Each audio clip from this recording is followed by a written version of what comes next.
നമസ്കാരം guys, Mrs അജയാണ്. അപ്പൊ രാവിലെ തന്നെ ഭയങ്കര പണിയിലാണ്. അപ്പൊ എന്തായാലും രാവിലത്തെ ഭക്ഷണം ഉണ്ടാക്കാനുള്ള തയ്യാറെടുപ്പിലാണ്. ഇന്ന് രാവിലെ കണ്ടുപിടുത്തമാണ് ഗൈസ്, വേറെ ഒന്നുമില്ല. അതുപോലെ തന്നെ ഇന്ന് ലൈവ് വരുന്നതാണ് രാത്രി 8 മണിക്ക്. അപ്പൊ എല്ലാരും വരിക, സപ്പോർട്ട് ചെയ്യുക. അപ്പൊ എന്തായാലും യൂട്യൂബിൽ വന്ന് അതാ ചോദിക്കാനുള്ളതൊക്കെ അവിടെ ഒന്ന് ചോദിക്കുക. അപ്പൊ എന്തായാലും നമുക്ക് ലൈവിൽ എല്ലാവർക്കും കാണാം. അപ്പൊ ഗൈസ്, ശ്രുതി തന്നെ തേങ്ങ പൊളിക്കാന്ന് പറഞ്ഞു. ശ്രുതി തേങ്ങ പൊളിച്ചോണ്ടിരിക്കാണ്. സാധാരണ ഞാനാ പൊളിച്ചു വെക്കാറ്. ഇന്ന് ശ്രുതി പൊളിക്കാന്ന് പറഞ്ഞു. അത് കുഴപ്പമില്ല, ഇഷ്ടപ്പെട്ട്. അത്രയും പണി കുറഞ്ഞു. മലമറക്കി ഉണങ്ങിയാണ്. അത് ഉണങ്ങി പിടിച്ച തേങ്ങയൊക്കെ പൊളിക്കാൻ ഭയങ്കര പാടാണ് ഗൈസ്.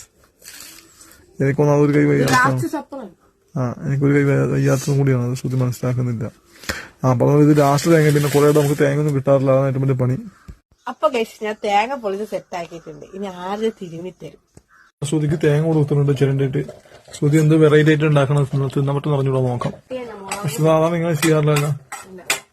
ഇത് ആണെങ്കിൽ ശ്രുതി ആണെങ്കിൽ എന്നെ കടിക്കാനൊക്കെ ശ്രമിക്കുന്നു ഗൈസ് ഇടയ്ക്കിടയ്ക്ക്. പക്ഷെ ഒന്നുമില്ല ഗൈസ്, സത്യം പറഞ്ഞു കഴിഞ്ഞാൽ അരിപ്പൊടി ഉള്ളതുകൊണ്ട് ഇന്ന് വരട്ടി ഉണ്ടാക്കും. പക്ഷെ കറി ഇന്നലത്തെ മീൻകറിയോട് ഊടെ അരിപ്പുണ്ട്.